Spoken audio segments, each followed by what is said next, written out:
Bismillahirrahmanirrahim. Assalamualaikum warahmatullahi wabarakatuh.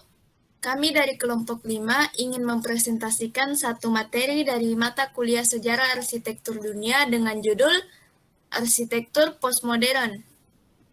Sebelum itu, kami akan memperkenalkan anggota dari kelompok 5. Yang pertama, saya sendiri, Nurul Asisa dengan NIM 210211502033.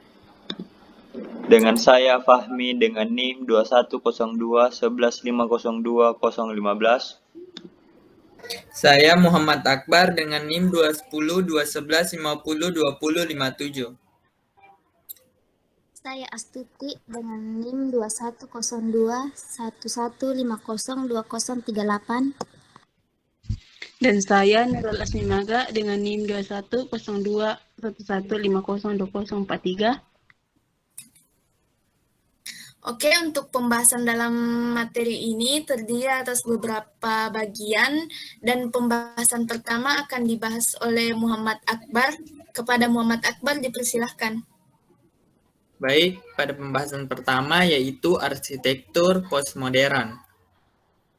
Arsitektur postmodern adalah gerakan abad ke-20 yang dicirikan oleh perpaduan gaya klasik dan modern yang tidak wajar dan eklektik untuk menciptakan karya arsitektur tunggal yang bercita-cita terlihat tidak seperti sebelumnya.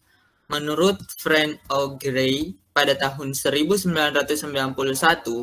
postmodern merupakan suatu perpaduan antara arsitektur modern dengan arsitektur tradisional yang memiliki cita ganda dan lebih berorientasi serta menerjemahkan makna secara pribadi yang berupa teknologi, badan bangunan, kebudayaan, tatanan masyarakat, tingkat sosial, nilai historis, langgam bangunan, serta lingkungan sebagai salah satu bagian penting dari arsitektur.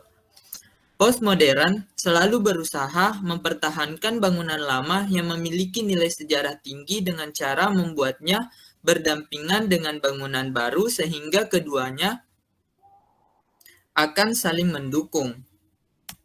Selanjutnya adapun ciri khas dan karakter dari arsitektur postmodern. Yang pertama, mengandung unsur-unsur komunikatif yang bersifat lokal atau populer. Yang kedua, membangkitkan kembali kenangan historik. Yang ketiga, berkonteks urban. Yang keempat, menerapkan kembali teknik ornamentasi. Yang kelima, bersifat representasional. Yang keenam, berwujud metaforik atau dapat berarti dari bentuk lain. Nah, pada materi selanjutnya akan dibahas oleh Astuti. Materi selanjutnya adalah arsitektur postmodern di Indonesia, Hotel Asia Surakarta. Langgan arsitektur postmodern dapat dijumpai pada bangunan Hotel Asia yang terletak di kota Surakarta. Menjadi daya suatu dampak dari urbanisme, bangunan ini mengaplikasikan warna yang mencolok, yaitu warna kuning dan orange sebagai ciri khasnya. Penggabungan desain arsitektur modern dan tradisional Jawa dapat dengan mudah ditandai, di mana pengulangan jendela pada bagian faset mewakili salah satu ciri arsitektur modern, sedangkan atap berbentuk limasan merupakan perwakilan dari arsitektur tradisional Jawa. Selain kondisi lingkungan kota Surakarta yang masih kental dan unsur nilai budaya, penggunaan atap limas ini juga didasari oleh iklim tropis yang dimiliki Indonesia. Next.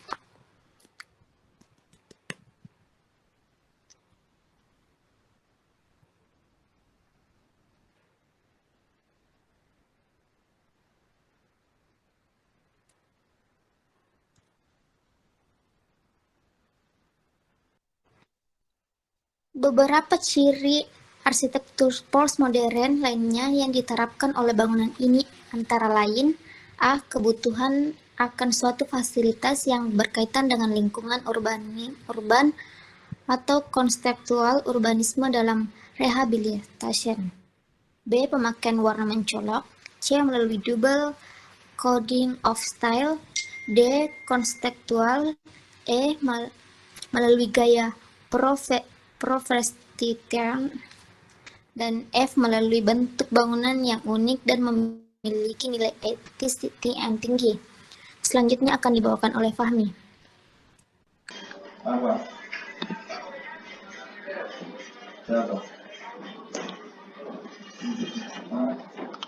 Museum Tsunami Aceh, Banda Aceh, Indonesia. Museum yang menjadi salah satu ikon kota Banda Aceh ini merupakan salah satu bangunan yang menerapkan desain postmodern yang diadopsi dari bangunan rumah Aceh. Lantai dasar dari Museum Tsunami Aceh ini mengambil filosofi dari kolom rumah Aceh, dibuat terbuka sebagai antisipasi pada saat terjadi bencana. Desain ornamen fasad merupakan filosofi dari tari tradisional Aceh, yaitu tari saman yang menggambarkan kekompakan dan sigap tolong-menolong yang mewarnai kehidupan sosial masyarakat setempat. Dengan luas lahan lebih kurang 10.000 meter, bangunan Museum Tsunami Aceh ini memiliki 3 lantai. Ada beberapa aspek yang menjadi dasar pertimbangan dalam perancangannya, yaitu memori terhadap gelombang tsunami, fungsionalitas sebuah museum, identitas kultural, masyarakat, dan estetika yang bersifat modern serta responsif terhadap konsep urban. Next. Desain Museum Tsunami Aceh berkonsep Aceh Nest House of Escape Building, di mana museum ini harus menjadi simbol struktur anti-tsunami yang berupa kombinasi antara rumah panggung yang diangkat elevated building di atas sebuah bukit. Terletak lebih kurang 1 kilo dari Masjid Raya Baitur Rahman. Selain sebagai tsunami tourism site, Museum Tsunami Aceh memiliki beberapa fungsi, yaitu 1. Sebagai pusat penelitian dan pembelajaran mengenai bencana tsunami. 2. Simbol kekuatan masyarakat Aceh dalam menghadapi musibah tsunami. 3. Heritage site kepada generasi Aceh yang akan datang sebagai pengingat bahwa di Aceh pernah terjadi musibah tsunami. 4. Sebagai pengingat bahwa tragedi serupa dapat sewaktu-waktu terjadi di wilayah lain di Indonesia, mengingat Indonesia berada pada wilayah cincin api. 5. Sebagai escape building untuk mengantisipasi bencana serupa yang sewaktu-waktu dapat kembali terjadi. Pemateri selanjutnya akan dibawakan oleh Nurul Asmi Maga. Baik, materi selanjutnya yaitu Sydney Opera House. Sydney Opera House adalah salah satu bangunan yang menerapkan desain arsitektur postmodern. Setelah mendapatkan penjelasan dan sejarah singkat tentang arsitektur postmodern, mungkin Anda ingin tahu lebih lanjut tentang ciri khas desain S1 ini. Seperti yang telah dijelaskan, arsitektur postmodern lahir sebagai reaksi dari gerakan modernisme yang sudah dianggap tidak relevan dan dengan perkembangan zaman. Singkatnya, arsitektur postmodern adalah desain dengan gaya yang variatif dari segi bentuk dan pastinya ekspresif.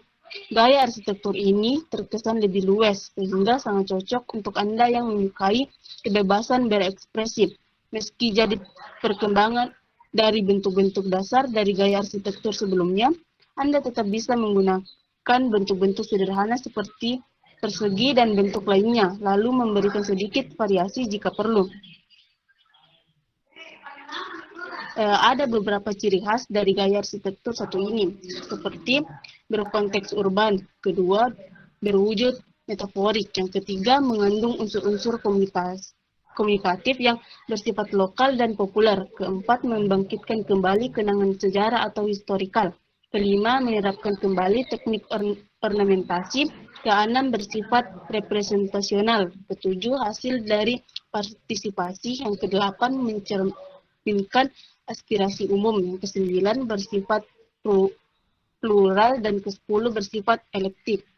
Opera House sendiri merupakan gedung pertunjukan untuk menggelar dan menyaksikan opera drama, konser, musikal, dan lain-lain. Gedung Opera House dikelola oleh Opera House Group dan merupakan base camp bagi opera Australia, Sydney Company dan Sydney Company Jakarta. Meski fungsinya sebagai gedung pertunjukan. Namun, Opera House tak pernah sepi dari wisatawan, walaupun tak semua wisatawan datang untuk menikmati pertunjukan. Banyak wisatawan asing dan lokal yang hanya menongkrong di depan gedung Opera House sambil menikmati pemandangan yang ada.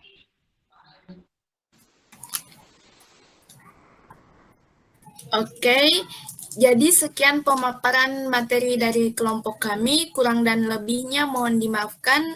Wassalamualaikum warahmatullahi wabarakatuh.